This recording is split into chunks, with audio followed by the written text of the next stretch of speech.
Hello मेरे प्यारे प्यारे दोस्तों, आप सभी का हमारे इस यूट्यूब चैनल पर बहुत बहुत स्वागत है। फाइनली यूपी कांस्टेबल 2024 के डीवी कंडक्ट करवाए जा रहे हैं और लड़कियों के लगभग लगभग कंप्लीट हो चुके हैं। अब ओबीसी की बारी है। ओबीसी का चल रहा है, फिर एससी का चलेगा, फिर एसटी का चलेगा और काफ़ी एस्पिरेंट देखने को मिल रहे हैं कि डीवी से बाहर हो रहे हैं। बहुत सी न्यूज़ आपको मिल नहीं पा रही है और इसके पीछे का लॉजिक भी यही है कि आरक्षी नागरिक वाला जो ट्विटर हैंडल है वो सर मेन चीज़ों को ही हाईलाइट कर रहा है। जैसे कि कल की ही बात है, यहाँ पे एक मेडिकल ऑफिसर जो तैनात होते हैं, जो फिट एंड फिट लिखते हैं, वो 50,000 की मांग कर बैठे।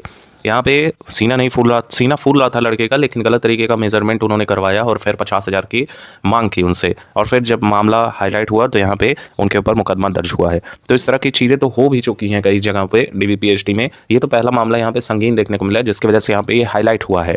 यहाँ पे उत्तर प्रदेश पुलिस वाला जो ट्विटर हैंडल है वो इन्हीं चीज़ों को ज़्यादा हाईलाइट कर रहा है, लेकिन काफ़ी संख्या में जो अभ्यर्थी हैं वो डीवीपीएसटी से बाहर हुए हैं। हमारी ही जानकारी में करीबन ऐसे 50 की संख्या में अभ्यर्थी हुए हैं जिनका हाइट से रियल में उनका हाइट कम था और 168 से 166 तक का था। किसी किसी का 167 भी था, तो उनका सिलेक्शन हो गया है, उनको फिट कह दिया गया है। उनका थोड़ा बाल वगैरह सीधा उधा करके किसी तरह से वहाँ पे इन्हें कॉर्पोरेटिव रहे हैं। बहुत सी जगहों पे ये चीज़ें देखा गया है केंद्र पर कि इन्हें कॉर्पोरेटिव हैं कि अगर आपका 167 से कुछ ज़्यादा आ रहा है तो आपका हो जाएगा। लेकिन यहाँ पे कई जगह ऐसे हैं जहाँ पे आपका 167 होने के बावजूद भी आपको निकाल दिया गया है। हो सकता है आप में से भी कई सारे ऐसे एस्पिरेंट देख रहे हों। और इसी के साथ ही साथ अगर आपका 167 से थोड़ा भी कम है तो वहाँ पे नहीं लिया जा रहा है। और 168 मानक है, 168 से आपका ज़्यादा होना चाहिए, कम नहीं होना चाहिए। इसी के साथ ही साथ एक और समस्या आ रही है अभ्यर्थियों के सीने फूलने में। बहुत से लोग इतने पतले हैं कि पता नहीं वो दौड़ पाएंगे कि नहीं दौड़ पाएंगे, ये भी एक डाउट आ रहा है। दूसरा नंबर ये उनका सीना ही नहीं फूल रहा है। अब भागने में जाहिर सी बात है सांस का बहुत बड़ा योगदान होता है। जितना आप सांस अंदर लेते हैं उतना बाहर आपको छोड़ना होता है। और ऐसे एस्पिरेंट जब आपका पार्टिसिपेट कर रहे हैं, ऐसे कई सारे एस्पिरेंट हैं जिनका सीना नहीं फूल रहा, उनकी रनिंग ज़बरदस्त है। लेकिन काफ़ी ऐसे एस्पिरेंट हैं, अगर हम 100% में बात करें तो लगभग 70% की ऐसी उपस्थिति देखने को मिल रही है जिनका सीना उतना नहीं फूल रहा है और 1 सेंटीमीटर 1.5 सेंटीमीटर फूल रहा है। उनकी रनिंग भी उतनी अच्छे से कवर नहीं हुई है। तो यहाँ पे सीधा सीधा सार ये निकलता है कि ऐसे संख्या अगर हम ब्रॉड लेवल पे देखें तो मिनिमम 20,000 से लेकर 30,000 तो है ही ऐसे लोगों की संख्या जिनका सीना उतना नहीं है और फिर भी वो फिट हो गए हैं। कई जगह अनफिट हो गए, उनको बाहर भी निकाल दिया गया है। अब 50 की संख्या में तो हम ही ऐसे एस्पिरेंट को जानना है जिनको बाहर निकाला गया है। हो सकता है कि ब्रॉड लेवल पे कई सारे ऐसे अभ्यर्थी हों जिनको बाहर किया गया है। अभी एक बड़े यूट्यूब चैनल पर देखा जा रहा था, उसमें भी बहुत से अभ्यर्थियों को ईडब्ल्यूएस की वजह से बाहर निकाल दिया गया है। तो डीवीपीएसटी में सीधा सीधा रोल यही प्ले करता हुआ नजर आ रहा है कि मैक्सिमम एस्पिरेंट करीबन हजारों की संख्या में, हो सकता है कि 2,000 3,000 ऐसी संख्या अभी तक हो गई हो जिनको बाहर निकाला गया है। खासतौर पे ईडब्ल्यूएस सर्टिफिकेट वाला बहुत बड़ा इशू हो गया है, सेंट्रल और राज्य वाला। कई जगह पे सेंट्रल वाला मान्य भी कर लिया गया है, कई जगह पे नहीं किया गया है। तो उसके लिए भी यहाँ पे आवेदन दिए गए हैं। हालांकि ऐसा नहीं होगा कि बाहर निकाला जाएगा, लेकिन जिनको निकाला गया है उनके मन में जरूर से ये चीज़ें अभी हावी हुई बैठी हुई हैं। नेक्स्ट अगर हम ओबीसी कैंडिडेट की बात करें तो ओबीसी का भी लोचा हो गया है।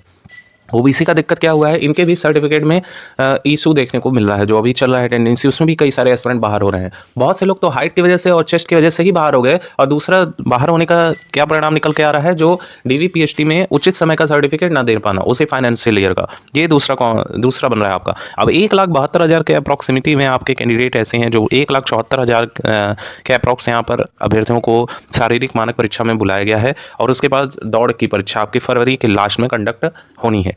तो यहाँ पे सीधा सीधा यही मतलब निकल रहा है। अब डीवीपीएसटी में भी ऐसे कई सारे कैंडिडेट हैं जो बाहर हो गए। यहाँ पे कट ऑफ थोड़ी डाउन आपकी रहेगी और ऐसी भी पॉसिबिलिटी है कि लगभग 1,40,000 के अप्रॉक्सी कैंडिडेट ऐसे होंगे जो दौड़ में फिजिकल में पार्टिसिपेट किए होंगे। और आप जहाँ पे ग्राउंड में दौड़ने जा रहे हैं, हमने भी जाकर चेकआउट किया तो कई जगहों पे ऐसा देखने को मिला कि अभ्यर्थी कह रहे हैं उनका 30 से नीचे आ ही नहीं रहा है। 4 महीने से वो प्रैक्टिस कर रहे हैं। 30 मिनट बहुत ज़्यादा होते हैं, आपको 25 मिनट में क्वालिफाई करना है। 4.8 किलोमीटर की रनिंग है आपकी। तो यहाँ पे ऐसे कैंडिडेट की संख्या एक दो नहीं है, बल्कि सैकड़ों की संख्या में ऐसे एस्पिरेंट देखने को मिले। चाहे आप स्टेडियम में जा रहे होंगे या अपने पुलिस ग्राउंड में जा रहे होंगे, जो भी आपका पास का एरिया होगा जहाँ पे ग्राउंड होगा, वहाँ पे आप खुद ही ये चीज़ रियलाइज़ किए होंगे। आपका इवन यहाँ तक आपका भी हो सकता है कि 27-28 मिनट में आ रहा हो। तो यहाँ पे ये चीज़ होती है कि लास्ट समय में जब आपका दौड़ कंडक्ट करवाया जाता है तो जिनका 27-28 आ रहा है उनका ऑटोमेटिकली 25 में आ जाता है, क्योंकि इतना जोश होता है, इतना जुनून होता है और इतनी भीड़ होती है। जब सब भाग रहे होते हैं तो ऑटोमेटिक इतना मन लग जाता है कि आप वहाँ पे 25 मिनट तक आसानी से ला पाते हैं। लेकिन जिनका 30 आ रहा है, 32 आ रहा है, उनके लिए थोड़ा सोचने की बात है और थोड़ा और ज़्यादा प्रैक्टिस करने की बात है। मैक्सिमम एस्पिरेंट का तो किसी किसी का 35 मिनट मिनट भी आ रहा है, 36 मिनट भी आ रहा है, उनका 2 महीना, 3 महीना, 2.5 महीना हो गया है रनिंग करते हुए। तो यहाँ पे ये भी एस्पिरेंट बाहर होते हुए नज़र आ रहे हैं, अगर इन्होंने सही समय पे सही कदम नहीं उठाया तो। डाइट में ज़्यादा ध्यान देने की ज़रूरत है। तो सीधा-सीधा क्या मतलब बन रहा है यहाँ पे, तो कट ऑफ आपकी जो फाइनल मेरिट लिस्ट है वो डाउन ही जाने वाली है। पिछले बार का आंकड़ा अगर देखें तो लगभग 85% एस्पिरेंट ऐसे हैं, लगभग 85% लगभग हर ग्राउंड में 80 से लेकर 85% तक अभ्यर्थी क्वालिफाई कर लिए थे 2019 वाला। लेकिन इस बार ऐसा लग नहीं रहा है, क्योंकि कोरोना काल से काफ़ी एस्पिरेंट ऐसे हैं जो शरीर से हार चुके हैं, मतलब उतना स्टेमिना बचा नहीं है अभ्यर्थियों के पास। फिर कुछ मोबाइल वगैरह की वजह से, एकदम हैबिचुअलिटी की वजह से और शारीरिक वर्क ज़्यादा ना करने की वजह से काफ़ी एस्पिरेंट का जो स्टेमिना है वो डाउन हो चुका है। ये चीज़ अब देखने को भी मिल रही है। तो सीधा इम्पैक्ट आपके दौड़ पर पड़ेगा और इसकी संभावना लग रही है कि इस बार लगभग 60 से लेके 63% अभ्यर्थी ही फिजिकल क्वालिफाई कर पाएगा, जो कि एक बड़ा आंकड़ा देखने को मिल रहा है। और फीमेल में तो ऐसा देखा जा रहा है, कई लगभग 100 एस्पिरेंट को अगर दौड़ा दिया जाए तो मात्र 20 ही ऐसे एस्पिरेंट मिलेंगे आपकी लड़कियों में जो जितना दायरा दिया गया है 6 चक्कर का उसको कंप्लीट कर पाएँ विद इन समय में। तो ये भी एक बहुत बड़ा दिक्कत का सामना फीमेल को करना पड़ रहा है। इसीलिए पिछले बार भी फीमेल का 2 बार में कट ऑफ रिलीज़ किया गया और इस बार भी चांसेस यही है कि आपके 2 बार में कट ऑफ रिलीज़ किए जाएँ। और अगर ऐसा होता है तो जिनका इस बार बॉर्डर एरिया पे भी है उनका भी फाइनल सिलेक्शन हो जाएगा, अगर आपने दौड़ निकाल लिया। बाकी मेल की अगर बात करें तो आपको डाइट लेना बहुत ज़रूरी है। अच्छे तरीके का, प्रॉपर तरीके का आप डाइट लीजिएगा और आपकी जो वैकेंसी है वो कम मत समझिएगा। जनरल में ही केवल 24,102 पद हैं। जनरल की जो कट ऑफ रहेगी 214 अलबत्ता गई है मान लीजिए, लेकिन फाइनल सिलेक्शन आपका बॉर्डर पे भी होने की चांसेस हैं, क्योंकि जनरल में ही हमारे जानकारी में भी कई सारे ऐसे एस्पिरेंट हैं जिनका दौड़ नहीं बन पा रहा है। और ये तब से प्रैक्टिस कर रहे हैं जब से आपका रिजल्ट आया है या फिर जब से आपके एग्जाम्स कंडक्ट करवाए गए हैं। जिनके 230-240 नंबर बन रहे हैं उनका भी रनिंग नहीं बन पा रहा है। केवल मेंटल स्थिति सही है लेकिन फिजिकल स्थिति उनकी सही नहीं है। तो यहाँ पे जनरल की जो कट ऑफ रहेगी लगभग राउंड फिगर में लास्ट वाली जो कट ऑफ है वो 216 से लेके 220 के राउंड फिगर में ही देखने को मिल सकती है, ये पॉसिबिलिटी है। लेकिन अगर हम बात कर रहे हैं अदर कैंडिडेट का, जैसे कि ओबीसी कैंडिडेट की बात करें तो जो लगभग 198 से लेके 199 कुछ इस तरह के कट ऑफ जो रिलीज़ की गई है आयोग के द्वारा, एक बार हम देख ही लेते हैं, यहाँ पर चेकआउट कर लेते हैं। देखिए पिछड़ा वर्ग का 198.99 गया है, लगभग 199 के अप्रॉक्स यहाँ पे कट ऑफ गई है। जिनके भी यहाँ पर स्कोर, ये रॉ स्कोर नहीं, नॉर्मलाइज स्कोर के बाद गई है। तो हो सकता है किसी किसी शिफ्ट में, जैसे फर्स्ट शिफ्ट का निकाला गया 15 नंबर आपके प्लस हुए हैं, फिर सेकंड शिफ्ट का निकाला गया तो 2-3 नंबर, इसी तरह से फ्लक्चुएशन देखने को मिल रहा है। तो नॉर्मलाइज स्कोर है। अगर आपके नाम आ गए हैं तो मान लीजिए आपने दौड़ निकाली है तो आपका 100% सिलेक्शन लिखा हुआ है। कट ऑफ ज़्यादा आप नहीं जाएगी, वो भी नॉर्मलाइज स्कोर है तो आपको पता नहीं है आपका कितना नंबर है। लेकिन यहाँ पर जिनके भी स्कोर 204 तक आ जाएंगे नॉर्मलाइजेशन के बाद, फाइनल सिलेक्शन उनका हो जाएगा, निश्चित है हो जाएगा, क्योंकि इतने एस्पिरेंट बच ही नहीं रहे हैं जो दौड़ क्वालिफाई सही तरीके से कर पाएँ। और सबसे ज़्यादा तो यहाँ पे बल्ले बल्ले होने वाली है ईडब्ल्यूएस कैंडिडेट्स की। ईडब्ल्यूएस कैंडिडेट में मानो एकदम बाहर आ गया है, जिनने भी यहाँ पर फिट घोषित कर दिए गए हैं डीवी में। AWS में क्या हुआ है कि सर्टिफिकेट इशू आ गया है, किसी का फाइनेंशियल ईयर का नहीं है, उसने भी फॉर्म भर दिया था गलत तरीके से और अपलोड किया है दस्तावेज गलत तरीके का, तो उसको सीधा सीधा बाहर कर दिया गया है। इसीलिए जब भी आप फॉर्म भरिए तो बड़े ध्यान से देखिए कि कौन सा फॉर्मेट उसमें मांगा है।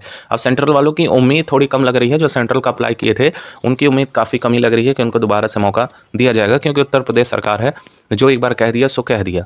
बाकी जिनका भी फिट हो गया है AWS से, उनको एकदम परिश्रम से जुड़ जाना चाहिए। और ये वैसे ही ऑलरेडी आपके एस्पिरेंट कम है AWS में, ऊपर से हज़ारों की संख्या में AWS कैंडिडेट ही बाहर हो रहे हैं। तो यहाँ पे जो फाइनल मेरिट लिस्ट बनेगी वो बॉर्डर से 190 194 वाला भी यहाँ पर नॉर्मलाइज स्कोर वाला फाइनल सिलेक्शन ले जाएगा, उतनी हैवी कट ऑफ जाएगी ही नहीं।